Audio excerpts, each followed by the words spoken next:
Hello, hello, hello, and welcome to my YouTube channel. My name is Jameelah, and I'm a master manifester, and I'm sure you are too because you're watching content like this. The name of my channel, this channel, is Manifesting Magic the Practical Way because, yes, there are a lot of practicalities to manifesting the lives that we choose, and I don't hate practicalities, right? I think they're cool, right? I think they're cool. And, don't mind my house. It's not perfectly clean right now, but I am not a lifestyle vlogger. If you have the perfect houses in the background. I try. But, there's always something. Those folded clothes, they need to be put away. But it's always clean. It's always lived in. I always say that. Anyway, I hope you all are having a wonderful day. And I want to just share two really important things about problems that we often forget about, right? So a lot of times we talk about what's unwanted in our lives and what problems we have in our lives or things that we want to fix. I don't think that as adults, most of us have the expectation that everything's always going to be perfectly to our liking at all times, right? But I think we do know that we can have environments that are catering more closely to the person that we are or the person that we're trying to become, right? So when I think about environments and I think about problems, the first things that come to my mind is run. It is. The first thing that comes to my mind is like run. But this is the thing. You can't go running away from every problematic environment your whole entire life because then that's just a series of running from one place to the next to the next to the next. Because there's never going to be a time in your life where there's not some type of problematic issue or something happening or dealing with someone or having some type of conflict or whatever. You may go a couple of days or a couple of weeks, but there's always going to be something hanging around that's kind of like, this is unwanted. And the beauty of the unwanted is that it keeps us excited about life. I feel like it should. And it also keeps us motivated. One of the biggest motivations that we have in our lives are our problems. Had we not have any problems, then we probably wouldn't be motivated to do a lot of things that we've accomplished and created in our lives, right? So I want to get away from the idea of looking at problems as a problem. Problems are not problems. They're only ideas and attitudes that don't complement the knowledge set that you currently have, right? Because that's all it is. Even dealing with people, even dealing with environments, even going into spaces. The only reason why anything is a problem is because you don't have an answer for it. And so we think about in mathematics when we were learning in school and all, they always said, figure out the problem. And I always thought that was an interesting term when I was a kid because I was just like, why do they call these problems that we have to fix? Like, are the numbers really a problem? Like, what is the problem there?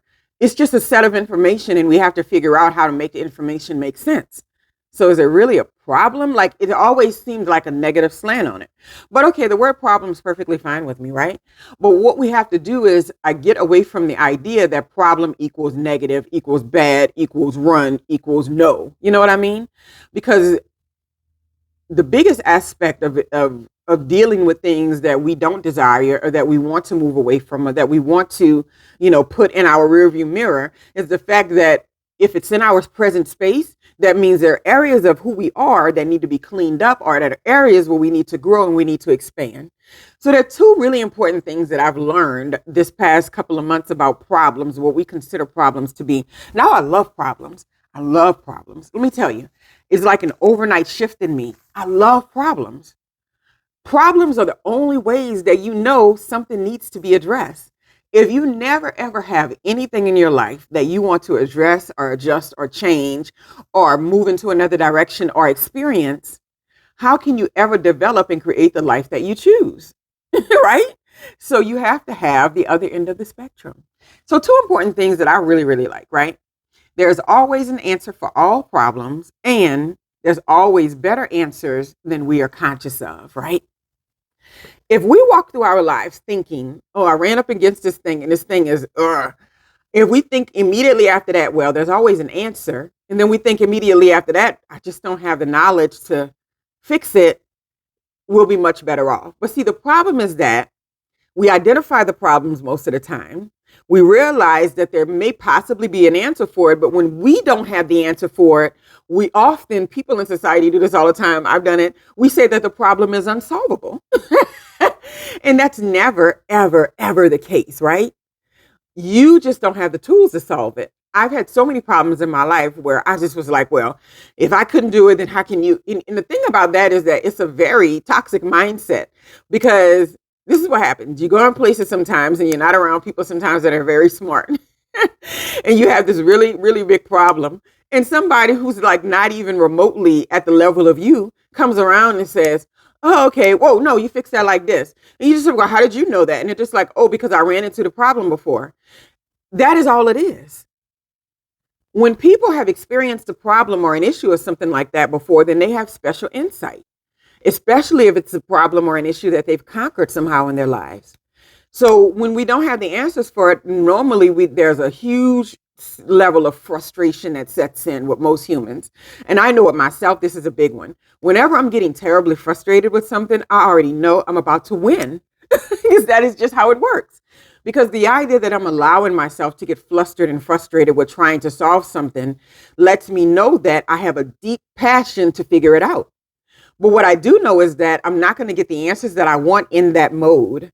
So I have to get away from the frustration. So it's almost like you got to pull yourself back and sit with the problem and get comfortable with the problem and respect and accept the problem as your teacher, as your lover, as your friend, as your goals. Accept the problems as that. And then we can say, hey, universe, hey, great spirit, what is the information that I need to know in order to solve this current issue? If the problem won't be solved by me moving away from it, because it'll be created in another environment if it's something that you haven't conquered, then what are the answers that I need to have in order to create a solution for what I'm currently experiencing that's unwanted, right? And that's all it is. The emotions that we have when it comes to all of these unwanted things in our lives can really deter us and really bring us to spaces where we're not positive, where we don't have positive things to give, where we're reacting to everything in our environment because we're so crunched down and honed in on this problem. And this thing, if this thing is not fixed, then I can't move on to being happy about the next thing. Well, let me tell you, you're going to waste your life doing that, right? Because let me tell you, at any given time in your life, there are so many amazing things to be grateful for. Like right now, you want me to name 15 things right now that I'm extremely grateful for. And that's kind of hard because 15 things off the top of your head is not super, super easy. And I do them, right? I'm so grateful for the beautiful home that we live in. I'm so grateful for the health that I have and that I've never had any major sicknesses in my life. I'm so grateful for the sound mind that I have. I'm so grateful for my beautiful children and everything that they create and do in this world. I'm so grateful for all the traveling I've been able to do. I'm so grateful that both of my parents are still alive and doing very well and are amazing role models for how to give love and share and receive love without condition. I'm so grateful for my amazing siblings and all the special personalities and characteristics that they come with. Individually and as a group, right? I'm so grateful for all of the times that I wanted to give up in my life on a goal or a plan or desire. And I told myself, if you really want this thing, keep on going one more time, one more time, one more time. And then it happened. I'm so grateful for all of the breakthroughs that I've had in my life. Every time that I thought I was defeated and every time that I thought life was not going to get any better, and it got sweeter and sweeter every single day. I'm so grateful for the previous supervisors that I had in my positions who allowed me to be autonomous and to be independent and to grow and to expand in ways that I didn't even know was possible. I'm so grateful for my beautiful mentors. I'd named them one by one, but there's been so many beautiful men and women of all races and ethnicities who've impacted my life and socioeconomic statuses. I'm so grateful that I've become a mentor to a new young lady that's come through my email, and I'm so blessed that I can share something that I've experienced that she's about to go through and be a catalyst for change and expansion in her life. I am so grateful for the backyard that I get to look into every day and so the beautiful fruits and vegetables that my partner is growing and how diligent he works on his gardening and planting and growing every single day.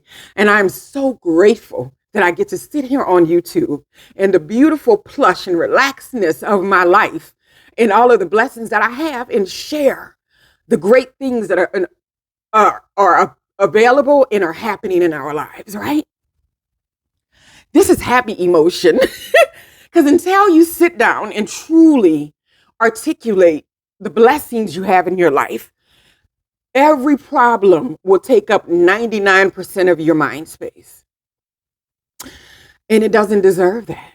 The beauty deserves the 99%. I promise you. The beauty deserves the 99%, right? So think about that today, right? I'm going to also do a video on gratitude and how to do, the best gratitude journaling that you can possibly do. Because I think those are the tools that we have to get back to. It's not about the people, it's not about the environment, it's not even about the world. It's about your alignment and your connection to you, and your connection to the Great Spirit, and your connection to gratitude, right? So anyway, see your problems as blessings, because that's all they are. They're blessings. They're opening your door and your mind and your energy to say, hey, I want that thing. Hey, I don't want this thing. Hey, I want to do something else. It's a beautiful experience. None of us need any of it. We don't need the people. We don't need the jobs. We don't need the money. We don't need anything that we're trying to do. If we can remember that we don't need it and it's all bonuses, problems, they're not going to hold you up, because you'll remember that there's always an answer. And the only reason why you don't have the answer for it is because your level, your consciousness has not allowed it to enter your space. And the only way to create the space for that to enter into your life is to fall deeply and head first into gratitude on a regular basis. Have a wonderful, wonderful day.